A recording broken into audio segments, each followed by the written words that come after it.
स्वागत है आप सभी का आपके अपने channel yes ITI technical classes में।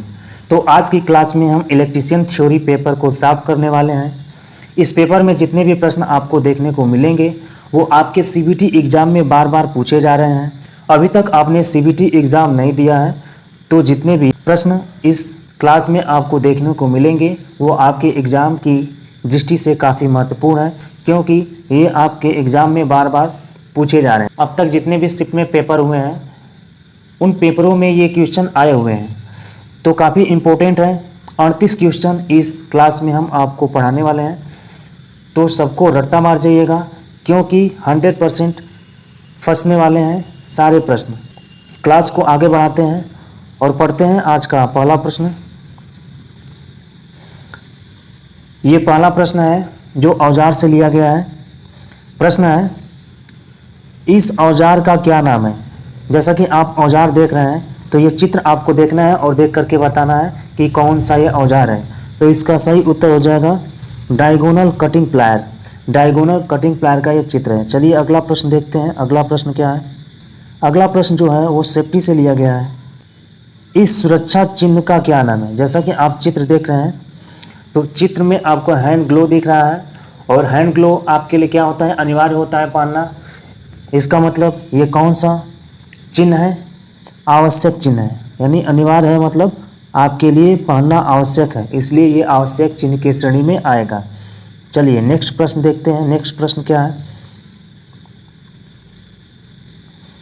अगला फिर क्वेश्चन आपको मिल गया औजार से। तो ये औजार से, सेफ्टी साइन से भी क्वेश्चन बहुत सारे पूछे जा रहे हैं।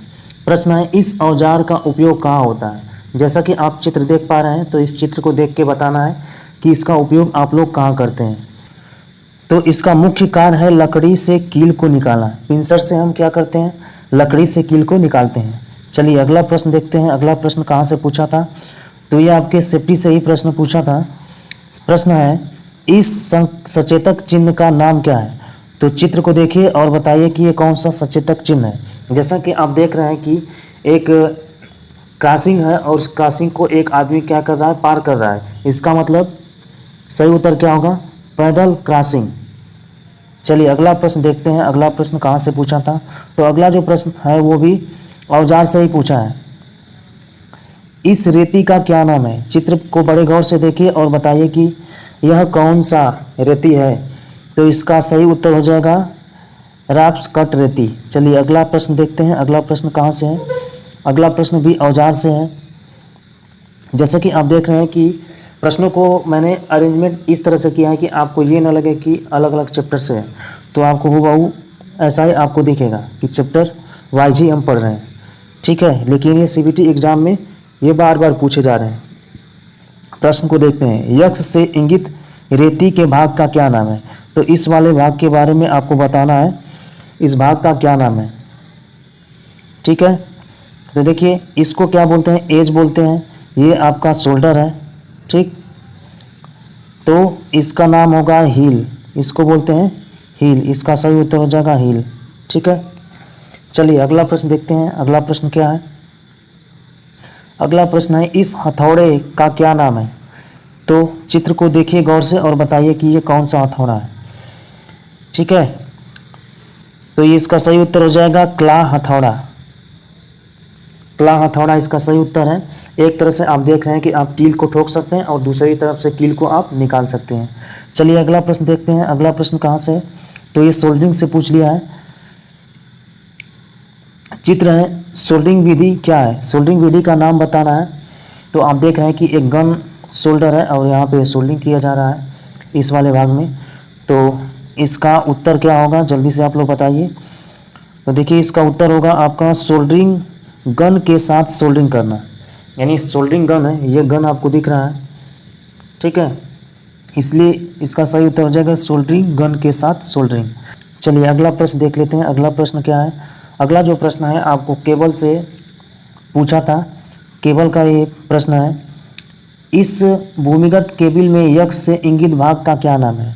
अब ये वाला जो भाग है इसके बारे में पूछ रहा है कि ये कौन सा भाग है, ठीक है। तो देखिए इसका एक शॉर्ट होता है नाम सिम्बास। सिम्बास सी से क्या होता है, कंडक्टर होता है। और आई से इंसुलेशन होता है, इंसुलेटर होता है। एम से जो होता है वो मेटलिक सीट होता है। बी से बेडिंग होता है। ए से आर्मरिंग होता है और एस से सर्विंग होता है। तो ये वाला जो आपको भाग दिख रहा है ये है आपका सर्विंग। इसके बाद ये वाला जो आपको भाग दिख रहा है ये है आर्मरिंग। तो ये वाला भाग होगा बेडिंग, ठीक है। इसके बाद ये जो आपको भाग दिख रहा है ये है आपका कंडक्टर। इसके ठीक आगे आपका है इंसुलेटर और आगे जो आपका दिख रहा है भाग उसको कहते हैं मेटलिक सीट, ठीक है। तो इसका सही उत्तर हो जाएगा बेडिंग। चलिए ये है आपका बेडिंग। चलिए अगला प्रश्न देखते हैं। अगला प्रश्न है कुचालक प्रतिरोध की इकाई क्या है। तो कुचालक प्रतिरोध की जो इकाई होती है वो मेगा ओम में होती है भाई। ये नहीं कि आप लोग ओम मार दीजिएगा, कुचालक प्रतिरोध की इकाई होती है मेगा ओम में। चलिए अगला प्रश्न देखते हैं। अगला प्रश्न भी केबल से ही है। प्रश्न है इस भूमिगत केबल में यक्स से इंगित भाग का नाम बताइए। ये सेम क्वेश्चन रिपीट हो गया है। चलिए आगे बढ़ते हैं। अगला प्रश्न है तांबे के परमाणु आवरण चक्र में कितने इलेक्ट्रॉन होते हैं। तो ये बैलेंस सेल में कितने इलेक्ट्रॉन होते हैं। तो बैलेंस सेल में कितने इलेक्ट्रॉन होते हैं।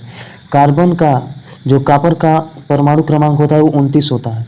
तो इसको अगर बांटेंगे तो 2 8, इसके बाद क्या हो जाएगा ये 10 हो गया और इसके बाद हो जाएगा 18 और लास्ट में कितना बचेगा 1 इलेक्ट्रॉन बचेगा, ठीक है। तो कॉपर के बाहरी कक्ष में कितने इलेक्ट्रॉन होता है 1 इलेक्ट्रॉन होता है, ठीक है। देख लेते हैं एक बार गिन के। ये 10 हो गया और 10 10 20, 20 8 28, 28 से 29। तो इसका सही उत्तर हो जाएगा ऑप्शन नंबर 1 सही होगा। बैलेंस बैंड में 1 इलेक्ट्रॉन होता है। लास्ट वाला जो बैंड होता है उसको बैलेंस बैंड बोलते हैं। चलिए अगला प्रश्न देख लेते हैं। अगला प्रश्न क्या है। अगला प्रश्न है XLPE का पूर्ण रूप क्या है। XLPE केबल का पूर्ण रूप क्या है। तो इसका सही उत्तर हो जाएगा cross linked polyethylene. Cross linked polyethylene ethylene. चलिए अगला देखते हैं। अगला प्रश्न है इस भूमिगत केबल में यक्स से इंगित भाग का क्या नाम है। सवाल वही है लेकिन पोजीशन बदल दिया है। तो जैसा कि मैं बताया कि इसका जो शॉर्ट होता है वो होता है सिम्बास। आपको याद रखना है सिम्बास। तो पहला हो गया कंडक्टर। तो आगे वाला जो भाग आपको दिख रहा है ना ये है कंडक्टर। इसके बाद ये आपका इंसुलेटर है। तो ये इंसुलेटर होगा। इसके बाद जो आपको भाग दिख रहा है ये है मेटलिक शीथ, यानी ये है मेटलिक शीथ। Metallic sheath. तो मेटलिक शीथ में यहाँ पे लेड शीथ लगा है। तो इसका सही उत्तर हो जाएगा लेड शीथ। चलिए अगला प्रश्न देखते हैं। अगला प्रश्न भी केबल से है। भूमिगत केबल में कौन सा भाग धात्विक कवच को क्षरण से बचाता है। तो धात्विक कवच को क्षरण से बचाने के लिए हम क्या करते हैं बेडिंग का उपयोग करते हैं, ठीक है। चलिए अगला प्रश्न देखते हैं। 2 धातुओं के बीच में क्या करते हैं बेडिंग लगाते हैं। अगला प्रश्न है क्रिम्पिंग टूल से पूछ रहा है इस औजार का क्या नाम है। तो इस औजार का नाम है क्रिम्पिंग टूल। चलिए इस तार जोड़ का क्या नाम है। जैसा कि आप चित्र देख पा रहे हैं तो चित्र को देख के बताना है कि ये कौन सा जोड़ है। तो इसका सही उत्तर हो जाएगा नोटेड टैप जोड़। चलिए नेक्स्ट प्रश्न देखते हैं। नेक्स्ट प्रश्न क्या आया था एग्जाम में। जितने भी प्रश्न आप देख पा रहे हैं आपके एग्जाम के लिए काफ़ी इम्पोर्टेंट है। चलिए नेक्स्ट प्रश्न देखते हैं। नेक्स्ट प्रश्न क्या है जंक्शन बॉक्स में किस प्रकार के तारों के जोड़ पाए जाते हैं। तो जंक्शन बॉक्स में ज़्यादातर रेड टेल ज्वाइंट पाया जाता है। चलिए अगला प्रश्न देखते हैं। अगला प्रश्न क्या है। अगला प्रश्न है इस जोड़ का नाम क्या है। जैसा कि आप चित्र देख रहे हैं और ये प्रैक्टिकल में आप लोग किए भी होंगे। तो इस चित्र का नाम आपको बताना है ये कौन सा जोड़ है। तो इसका सही उत्तर हो जाएगा ऑप्शन नंबर ए मैरिड जोड़। नेक्स्ट प्रश्न देखते हैं। नेक्स्ट प्रश्न कहाँ से पूछा था। तो नेक्स्ट प्रश्न केबल से आया है। फिर प्रश्न है भूमिगत केबल में उदासीन चालक का आकार फेज तार की तुलना में कितना होता है? तो इसका सही उत्तर हो जाएगा फेज चालक की तुलना में आधा होता है। चलिए नेक्स्ट प्रश्न देखते हैं। अगला प्रश्न क्या है? अगला प्रश्न है अर्धचालक पदार्थ कौन सा है? तो इसमें अर्धचालक पदार्थ आपको बताना है। तो अर्धचालक पदार्थ होता है आपका जर्मेनियम और सिलिकॉन। ठीक है, तो यहाँ पे जर्मेनियम दिख रहा है, ये है जर्मेनियम। इसका सही उत्तर हो जाएगा जर्मेनियम। चलिए अगला प्रश्न देखते हैं। अगला प्रश्न कहाँ से पूछा था? अगला प्रश्न है विद्युत वाहक बल ज्ञात करने हेतु किस सूत्र का उपयोग किया जाता है? तो विद्युत वाहक बल ज्ञात करना है आपको, तो ईएमएफ बराबर होता है विभवांतर प्लस वोल्टेज ड्रॉप। कितना वोल्टेज ड्रॉप हुआ और विभव में कितना अंतर है, अगर उसको जोड़ देते हैं तो आपका ईएमएफ ज्ञात हो जाता है।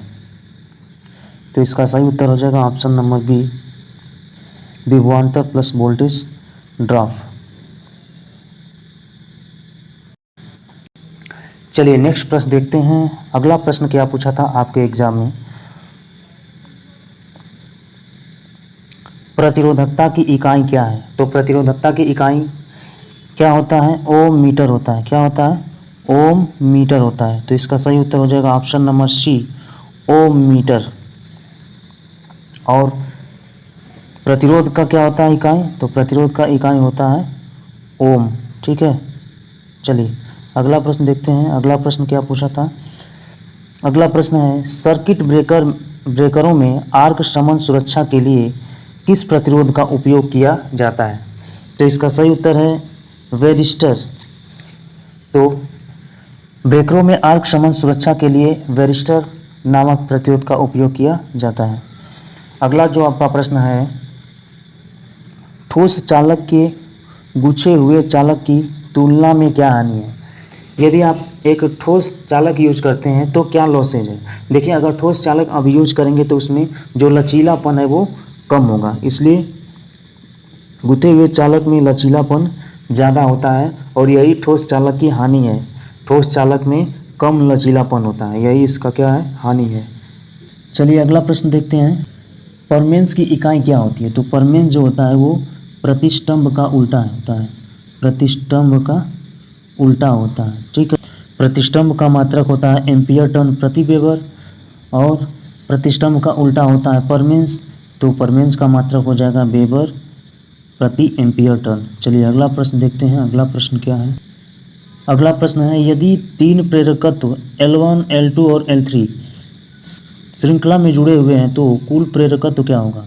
तो इसका सूत्र होता है टोटल L बराबर L1 plus L2 plus L3 हो जाएगा। ठीक है, तो इसका सही उत्तर हो जाएगा option number B, L1 plus L2 plus L3। चलिए अगला प्रश्न देखते हैं। अगला प्रश्न क्या है?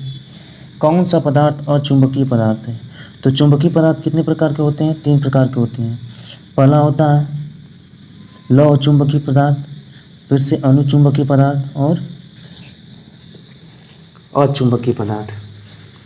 तो यहाँ पे पूछा है अनुचुंबकीय पदार्थ, तो अनुचुंबकीय पदार्थ के अंतर्गत क्या आ जाएगा?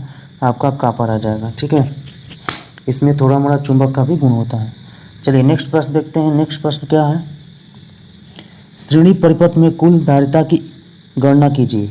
तो यहाँ पे 3 धारिता जैसा कि आप देख रहे हैं 1, 2 और 3, तो तीनों को आपको क्या करना है? जोड़ना है। तो यहाँ पे श्रेणी में जुड़ा है तो कुल जो आपका हो जाएगा C बराबर C1 plus C2 plus C3 हो जाएगा। तो ऐसे आपको जोड़ना है 1/C1 है आपका 10 प्लस 1/10 प्लस 1/20 है। तो इसका जो लघुत्तम हो जाएगा वो हो जाएगा 100। ठीक, तो ऊपर हो जाएगा आपका 100 और नीचे आपका हो जाएगा ये हो जाएगा 10 दाएँ 100, 10 प्लस 100 10 प्लस हो जाएगा 20 25 100 यानी 5, यानी 100 बटा में हो जाएगा 25, तो 25 चौका 100 यानी 4 आ जाएगा, 4 माइक्रोफैरड। इसका सही उत्तर हो जाएगा ऑप्शन नंबर ए, 4 माइक्रोफैरड। आशा करता हूँ आप लोग समझ चुके होंगे। इसको क्या करना है? आपको जो प्रतिरोध आप जोड़ते हैं ना, तो प्रतिरोध को श्रेणी में जोड़ते हैं तो क्या करते हैं, R1 plus R2 plus R3 लिखते हैं ना। तो इसको ऐसे नहीं करना है। प्रतिरोध को जैसे आप समानांतर में जोड़ते हैं, तो अगर कैपेसिटर है तो जैसे प्रतिरोध को समानांतर में जोड़ते हैं ना, वैसे ही कैपेसिटर को सीरीज में जोड़ना है। ठीक, तो इसका सूत्र हो जाएगा, इसका जो सूत्र हो जाएगा 1/C बराबर 1/C1 प्लस 1/C2 प्लस 1/1 हो जाएगा आपका C3। ठीक, चलिए नेक्स्ट प्रश्न देखते हैं। नेक्स्ट प्रश्न क्या आया था एग्जाम में, ये आपका मैग्नेट से क्वेश्चन पूछा हुआ है। पूछ रहा है कि इस वाले भाग का क्या नाम है। तो आपको ये जो भाग दिख रहा है यहाँ से यहाँ तक, इसको बोलते हैं कोरेसिव फोर्स। इसका सही उत्तर हो जाए कोरेसिव। ठीक है, चलिए अगला प्रश्न देखते हैं। अगला प्रश्न क्या पूछा था, कौन सी 3 कला प्रणाली में फेज वोल्टेज को मापने के लिए कृत्रिम उदासीन तार की आवश्यकता होती है। तो इसका सही उत्तर हो जाएगा 4 तार स्टार संयोजित सिस्टम। ऑप्शन नंबर इसका बी सही हो जाएगा। चलिए नेक्स्ट प्रश्न देखते हैं। नेक्स्ट प्रश्न क्या है, अगला जो प्रश्न है आपका, अगला प्रश्न पूछ रहा है कि धारा और वोल्टेज के मध्य का संबंध क्या है। तो यहाँ पे आप देख रहे हैं कि ये है आपका वोल्टेज जहाँ से स्टार्ट हो रहा है वहीं से आपका करंट भी स्टार्ट हो रहा है। वोल्टेज जहाँ पे मैक्सिमम हो रहा है वहाँ करंट भी मैक्सिमम हो रहा है। फिर वोल्टेज जहाँ शून्य हो रहा है वहाँ करंट भी शून्य हो रहा है। फिर वोल्टेज निगेटिव हो रहा है तो करंट भी निगेटिव हो रहा है। इसका मतलब कि ये दोनों क्या है, एक फेज में है, एक फेज में है। तो इसका सही उत्तर हो जाएगा धारा और वोल्टेज समान कला में है। Current and voltage are in phase, पहला उत्तर सही हो जाएगा। चलिए अगला प्रश्न देखते हैं। अगला प्रश्न क्या पूछा था, अगला प्रश्न है RLC सर्किट से। तो RLC श्रृंखला सर्किट में प्रतिबाधा की गणना करने के लिए किस सूत्र का उपयोग किया जाता है। तो इसका सही उत्तर हो जाएगा, ये होता है आपका R² अंडर रूट में हो जाएगा प्लस XL माइनस XC का स्क्वायर हो जाएगा। ठीक है, तो यहाँ पे देखिए कौन सा सही है, ऑप्शन नंबर इसका डी सही हो जाएगा। Z बराबर अंडर रूट R का स्क्वायर प्लस कोष्टक में XL माइनस XC का स्क्वायर यानी होल स्क्वायर है। चलिए अगला प्रश्न देखते हैं। अगला प्रश्न कहाँ से पूछा था, तो ये भाई पूछ लिया है आपका वायरिंग से। पूछ रहा है कि फ्लैशर के वर्तमान वहन धारा क्षमता यदि प्रत्येक पंक्ति में 100 एम्पियर है तो क्या होगा। धारा वहन क्षमता पूछ रहा है, एक पत्ती में 100 मिली एम्पियर की धारा बह रही है। तो यहाँ पे आप देख रहे हैं कि यहाँ पे 3 ब्रांच है। इसका मतलब कि यहाँ 100 मिली एम्पियर है और दूसरे ब्रांच में भी 100 मिली एम्पियर है, तीसरे ब्रांच में 100 मिली एम्पियर है। और इस बिंदु पे ये क्या हुए हैं, बट गए हैं। इस बिंदु पे क्या हुए हैं, ये बटे हैं, इधर से इधर गया है और ये इधर गया है और ये इधर गया है। तो 100 मिली एम्पियर ये बटे हुए हैं बराबर भाग में। इसका मतलब कि 300 रहा होगा तभी तो 100 मिली एम्पियर बटा है। और जो फ्लैशर है उनकी भी संख्या समान है और रेटिंग भी समान है। तो इसका सही उत्तर हो जाएगा आपका 100 milli ampere plus 100 milli ampere plus 100 milli ampere, total जोड़ेंगे तो आपका सही उत्तर हो जाएगा 300 मिली एम्पियर। चलिए अगला प्रश्न देखते हैं। अगला प्रश्न क्या है, अगला प्रश्न जो है आपका इलेक्ट्रिकल इंस्ट्रूमेंट एंड मेजरमेंट से पूछ दिया है। तो बहुत ही इम्पोर्टेंट क्वेश्चन है। प्रश्न है यंत्र का नाम बताइए। जैसा कि आप चित्र में देख रहे हैं तो इस चित्र को देख के बताना है कि कौन सा यंत्र है। तो इसका सही उत्तर हो जाएगा ऑप्शन नंबर ए, एब्सोल्यूट उपकरण। एब्सोल्यूट उपकरण है भाई। आगे भी हम प्रैक्टिस सेट की वीडियो लेके आएंगे। जो अभी शेष कुछ क्वेश्चन बचे हुए हैं जो आपके एग्ज़ाम में आए हुए हैं उनको भी हम अगले क्लास में पढ़ेंगे। तो चलिए मिलते हैं अगली क्लास में। चैनल पे नए हैं तो चैनल को सब्सक्राइब कर दीजिए, बेल आइकन प्रेस करके ऑल पे क्लिक कर दीजिए। इसी तरह की वीडियो इस चैनल के माध्यम से प्रोवाइड की जाती है। मिलते हैं अगली वीडियो में, तब तक के लिए जय हिंद, धन्यवाद।